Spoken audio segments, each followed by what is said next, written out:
Are you getting some gnawing pain between your spine and your shoulder blade? Or maybe even up a little bit higher, to the point where you started to massage and try to break down the shoulder muscles, maybe even up the back of your neck, but you're still getting the pain or keeps coming back?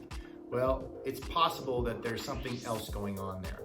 Assuming you've already had the structure of your spine checked and analyzed by somebody who knows what they're doing, because that could also be playing a role here, there is possibility that your rhomboid muscles are causing that problem. So imagine this is your spine here. Imagine my hand over here is your shoulder blade. And what we're talking about is the space in between, which is taken up by these muscles called your rhomboids. Your rhomboids run at a diagonal slant. They connect your shoulder blade right here to your spine right up there. And as long as you're in a neutral position, your posture is upright, then these rhomboids are pretty happy.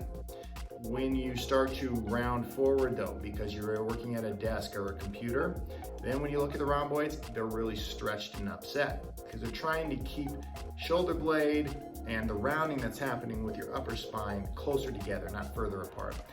Not ideal. And so what I want to address here is, how do you relax these muscles? How do you get them happier? Well, short-term quick fix is to get a lacrosse ball and use that lacrosse ball on your back. Place it right in between the rhomboid muscles, so right between the spine and your shoulder blade, and roll up and down across the belly of the muscle.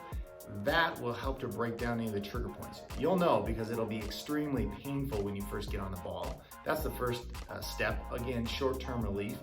The bigger step, the more important step, is understanding why you're in that position in the first place, which is typically due to this.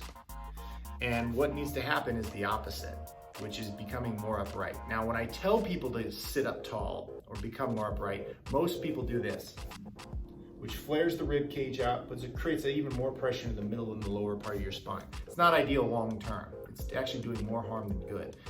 There is a way to do this and not affect your spine negatively, and that is to try to keep yourself in a neutral position, shoulders over hips, ears as close to over shoulders as possible, and not exaggerating it. Just knowing you're trying to do that, being aware. And the second step to this is scooping your armpits forward towards whatever you're looking at. So it's not wrists or elbows, it's just armpits scooped forward. But once you've got that position there, that position, and you don't need your arms out necessarily like I am, I'm just trying to show this for demonstration purposes. But once you've got your armpits scooped forward, the second step is pulling your shoulder blades down. And when I pull my shoulder blades down, you don't see my arms drop. A lot of people confuse shoulder blades and the arms. Your arms aren't going to move necessarily. I don't want them to anyway. We should just see a little motion in the back if we're looking at your shoulder blades. But first is the scoop of the armpits, second is pulling the shoulder blades straight down, and third is just holding that position. Now your arms can go at your side, you could be working at your computer, you could be standing in line at the grocery store. I don't care what you're doing, but trying to hold this position for longer periods of the day is crucial if you're ever going to get your spine to where it should be and overcome all this tightening down that's happening in your middle back. Hope you found it valuable. See you guys on the next one.